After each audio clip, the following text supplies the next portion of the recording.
Hey kids, welcome back to 396 Guitars. We have a Jackson, appears to be a Jackson Dinky with a left-handed headstock on it. Floyd Rose, it's in for a restring, a cleanup, setup, the whole 9 yards. Let's get to work.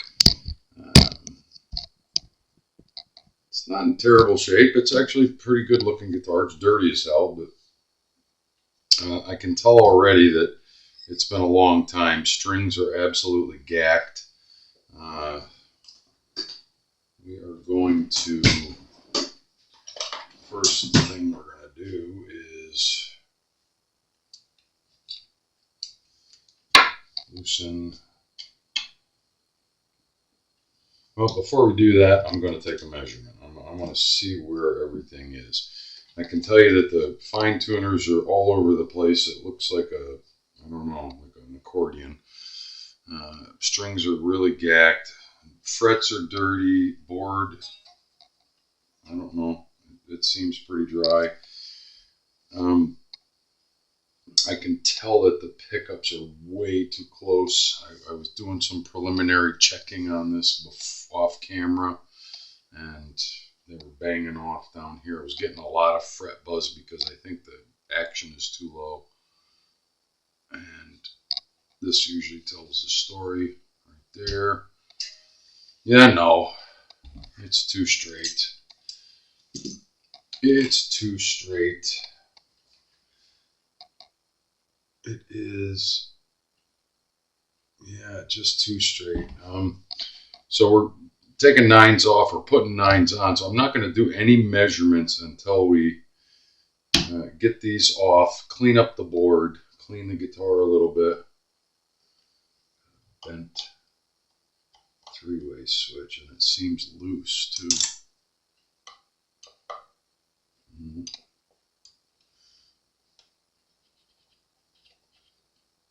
Pots are loose, or at least that one is. Oh yeah, it's spinning. So that's all part of my setup. First thing we're going to do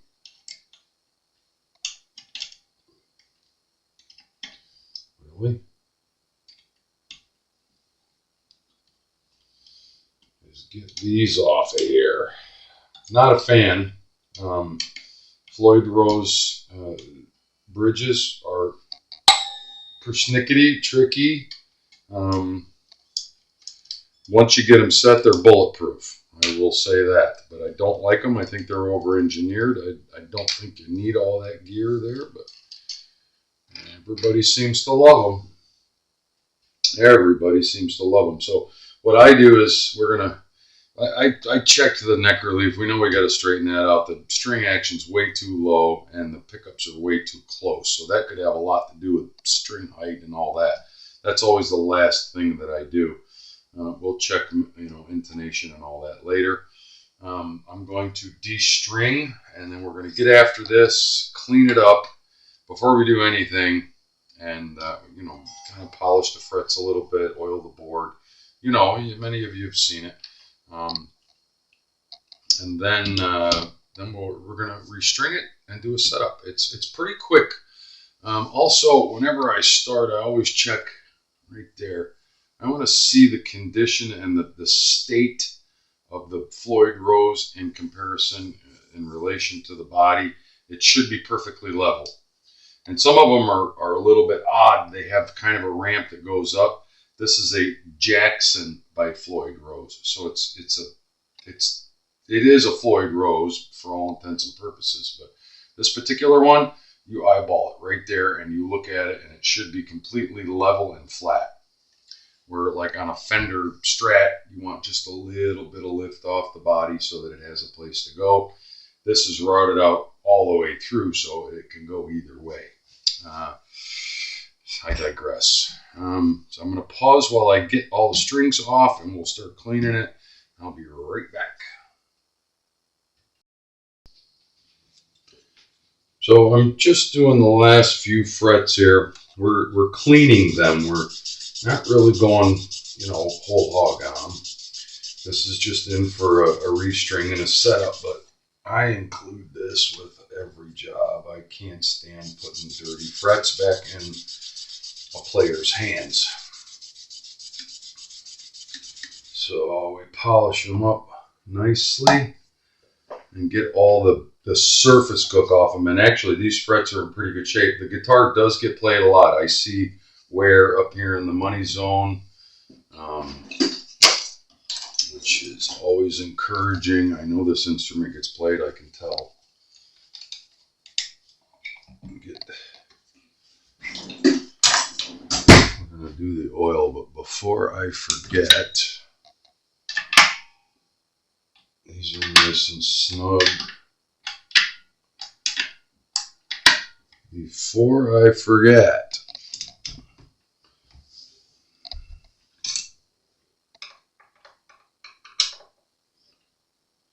nice and snug. Yep.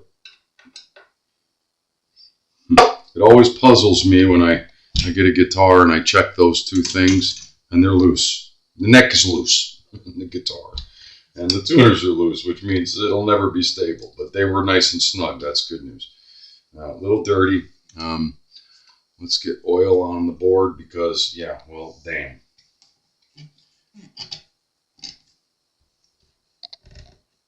Yeah, it's pretty dry.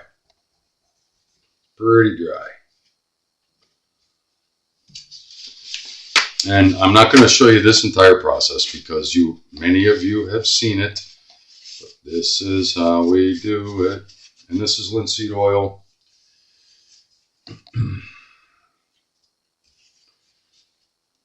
Application.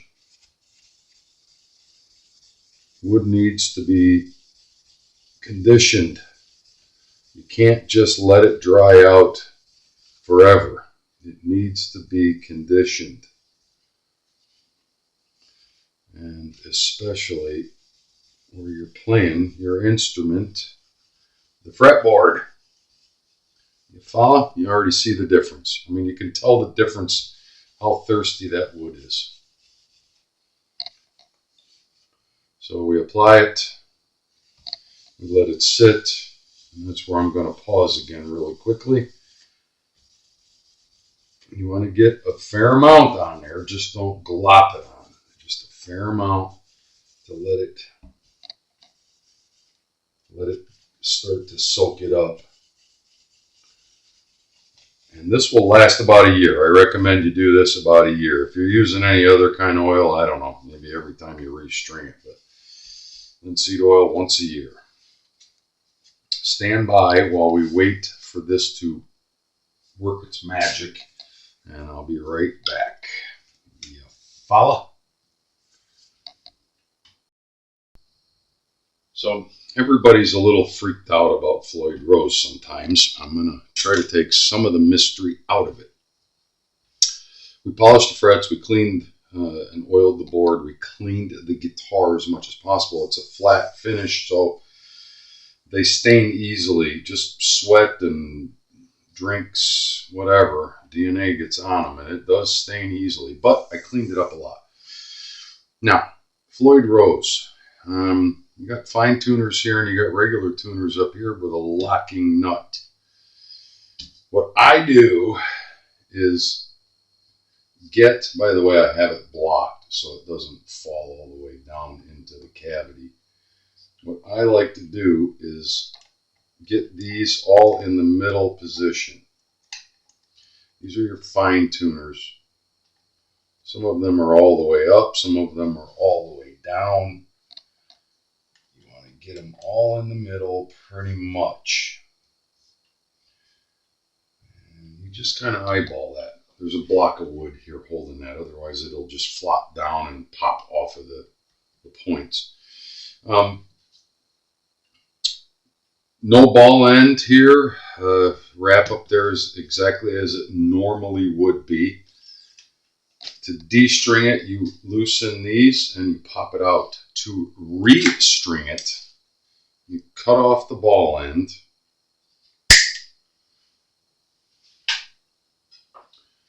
and have your 3mm wrench ready, and it goes right down in there. And you'll know when it finds home. You Keep it centered if you can in the saddle.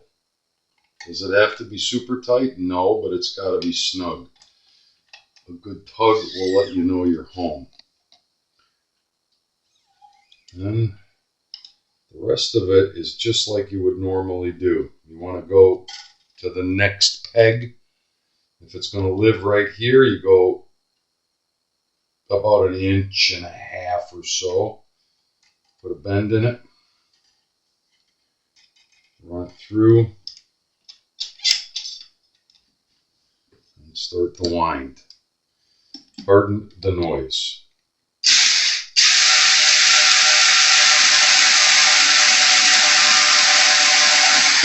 All the same rules apply.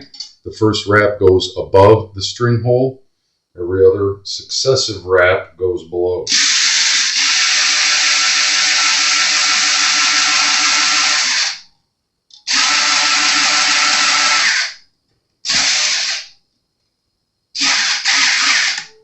Neatness counts. I hate these left-handed. I hate these left-handed headstocks. The tension on the string is going to attempt to pull the string out of the nut slot.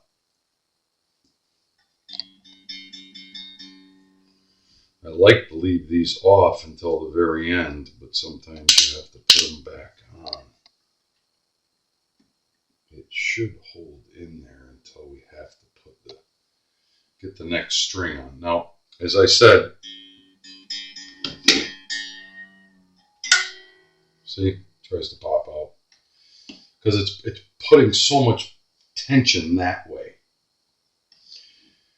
So I'm going to get the next string on. Same process, and then we'll put the cap back on, the lock for it. That'll hold that string in there.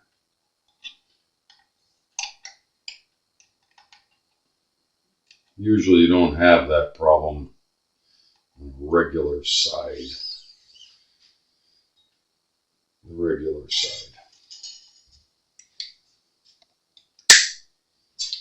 Leave a little extra because if you have to unstring it and start over, you're going to want that.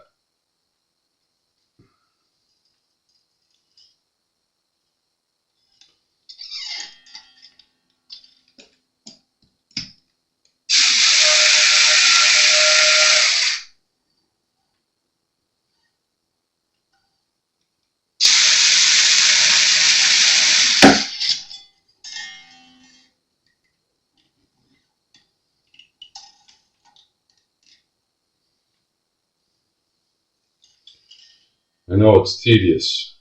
That's why I pause sometimes when I'm restringing, but I wanted to illustrate this, especially with this locking nut.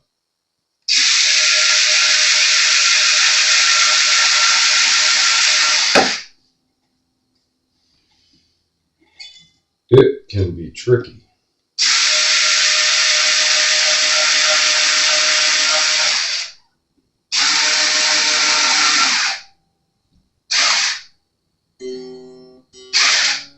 Get it up to tension. We're not tuning it yet.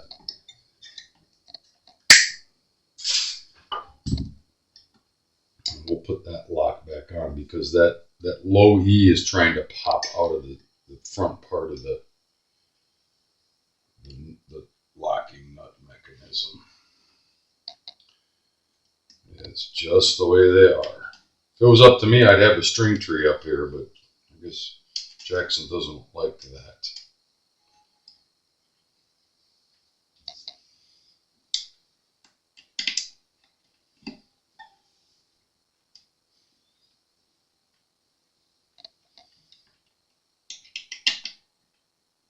You don't want it tight because initially when we start to do the setup on this, we're going to use these tuners only, never these. This is only for fine tuning once it's set up.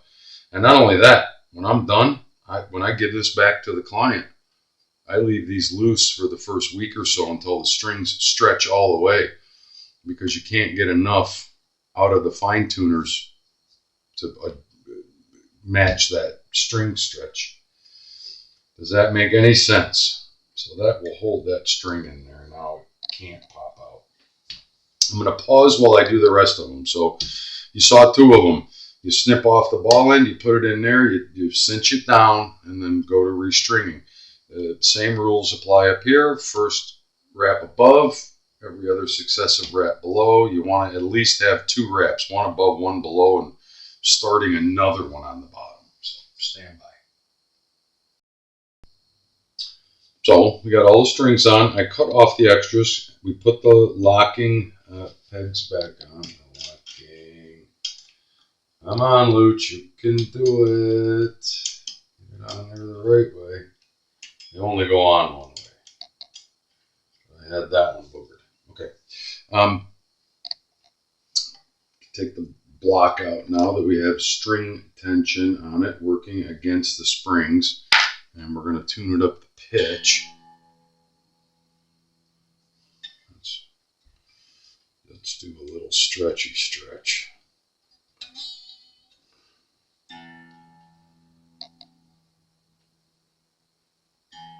I keep forgetting it's a lefty.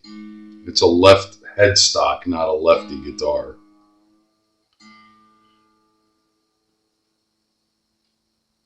Don't know why anybody would want that. But I digress. I guess because it looks pretty cool.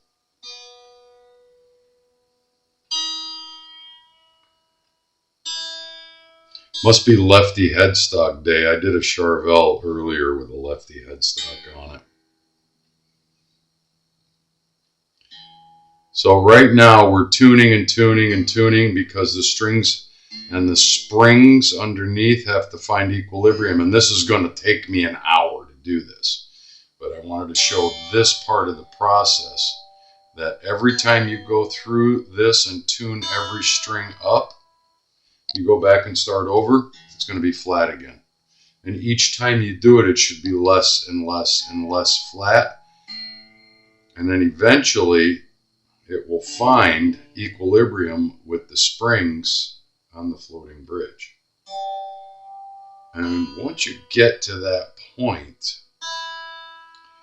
you want to be very mindful of where your bridge is hanging. And I can tell you right now that this bridge is trying to lift up too much. So I'm going to have to increase some of the spring tension in the back. It found equilibrium. But with new strings on it, new strings are actually putting more tension on the springs in the back. And that's where the fun part starts with any kind of floating bridge. These in particular are, well, they're persnickety and they're finicky. And it usually takes me twice as long to get one of these settled as it does, say, a Fender Strat. Just saying. I'm just saying. And then once you get this settled, you're going to have to go back and do your intonation and what have you, and your string height and your neck relief. I'm going to go in small increments. Because remember, when we started, it was tuned to pitch with the strings that were on there, and it was pretty level. And then what are we going to have? Now we're sharp because we added tension to the springs.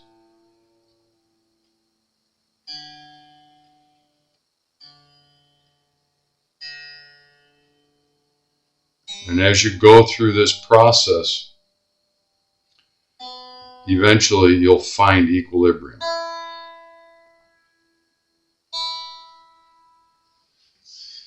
To where you end up, we're getting more and more level. And I just tuned them all. Now they're going to be sharp again. And as you tune back down, you're putting less string tension on the springs in the back. And the bridge will start to settle back down.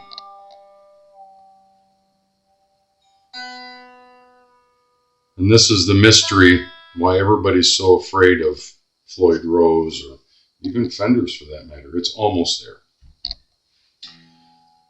If it's still sharp, we might have to bring it back just a little bit more. So you can see how many times I did that in that little segment right there, just to get it down to where I'm happy with where the position of the bridge is, the floating Floyd Rose. And it's not enough because we're already starting to find equilibrium at that position, and it needs to go down farther. And the only way we can do that is to put a little bit more spring tension. And we're going to go in just a bit. And then we have to go through that whole process all over again. So that's where I'm going to pause while I go through that process over and over and over again until I get happy. And then we have to let it sit overnight and check it again tomorrow morning to make sure nothing went out of whack. And as we drop it down again, it should release a little more pressure. And allow that bridge to settle back down to level.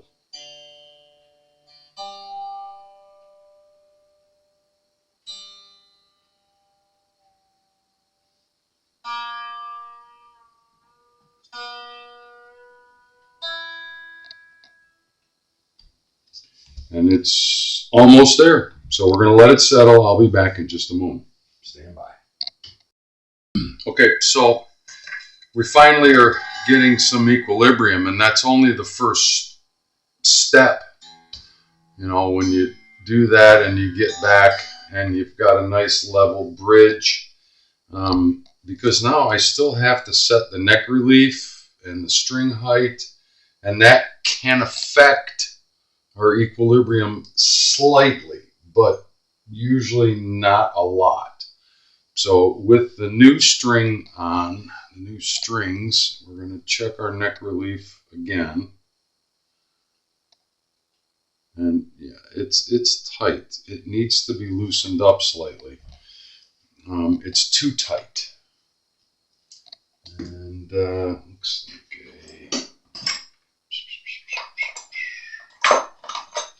I'm going to guess that's a 7. Or maybe a quarter. I'm not 100% sure.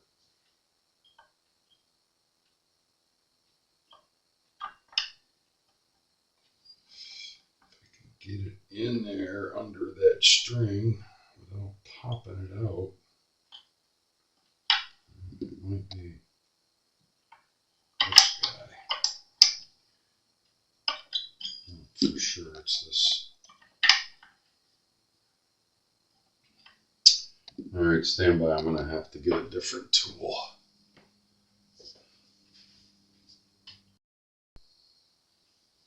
Sorry about that. 7mm. Back it off, check, and adjust as needed.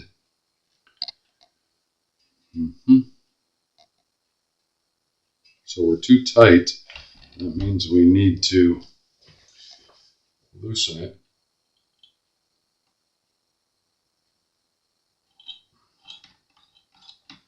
And this is a one-way truss rod, so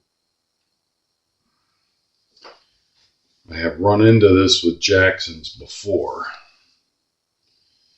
Refer to the other dinky that I did, but I got just enough. By backing it all the way off and then just putting a little tension on it, we got just enough. We got just enough. All we got to do is get my tool out of there. Huh, he said tool. on you. Out you come. Tune it back up to pitch.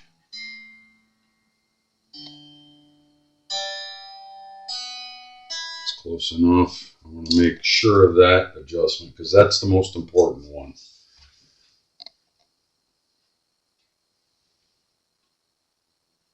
Oh yeah, I can live with that. It's right at the end of it. That's as far as you can go with that. You can't loosen it anymore because it doesn't have a two-way truss rod, but it's got just enough that I can make it up down at the other end.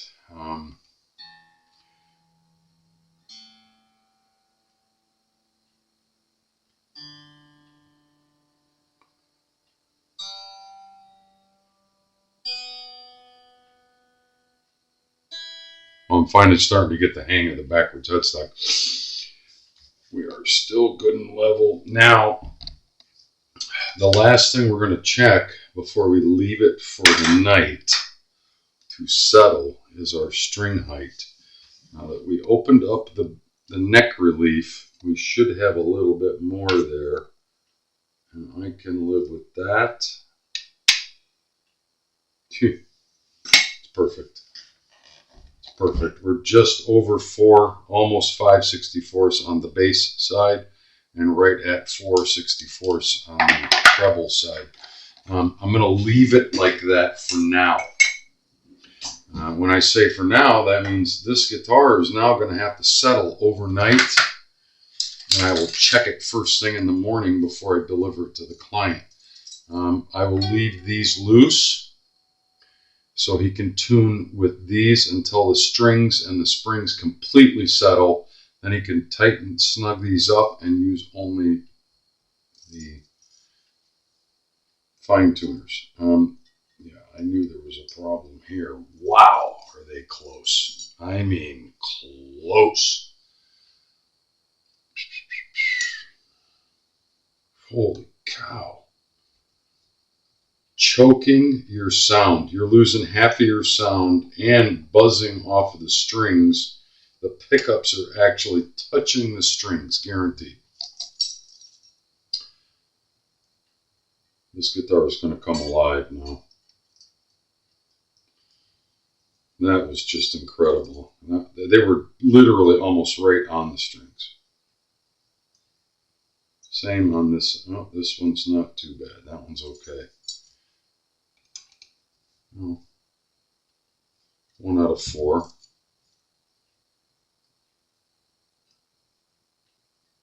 Yep.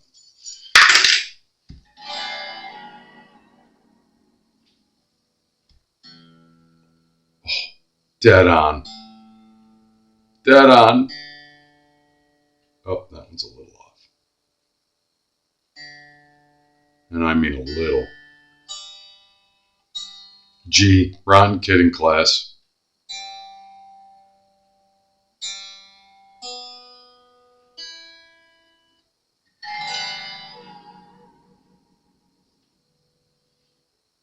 It should come right back into tune. Let's see if it does. Right there. Yep. Yep. Even the G. I love it. I love it when a plan comes together. Now, I wonder.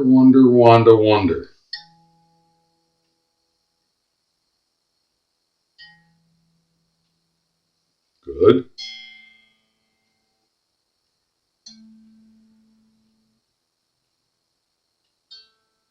Good.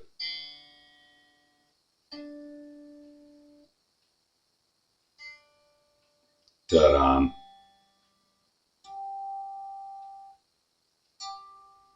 Oh, I love it.